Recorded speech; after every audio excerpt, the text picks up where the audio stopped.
Aha, motor.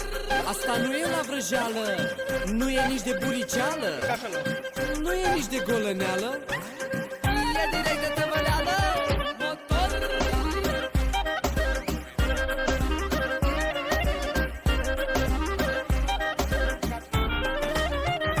Scumpă domnișoară, ce program ai tu diseară? Chiar nu-i nevoie să te întreb ca să te scot afară. Și n-am nevoie nici de flori sau să trec de 2 ori, sau să-ți fac un serenade cu țambal și cu viol. Am un film în cap dacă-l vezi, tu ai rolul principal, nu să-ți vină să crezi. Tu ești fata de la oraș, eu sunt băiatul ăla fin. Astă seară stai acasă că vii cu sticlă de vin.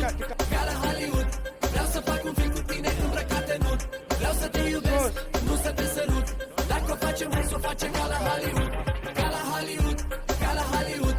Vreau să fac un film cu tine îmbrăcat în nud. Vreau să te iubesc, nu să te sărut. Dacă o facem, hai să o facem ca la Hollywood. Motor.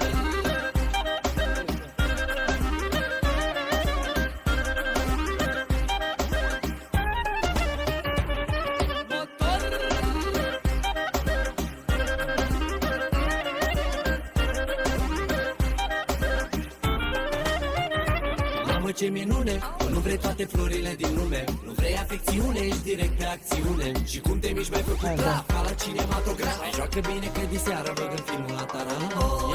Ești vedetă, milioane, milioane în poșetă, cea mai tare gagicuță pe planetă. Ți-ai schimbat până și mersul ești starletă. Ca la Hollywood, ca la Hollywood. Vreau să fac un film cu tine îmbrăcat în nud. Vreau să te iubesc, nu să te sărut. Dacă o facem, hai să o facem ca la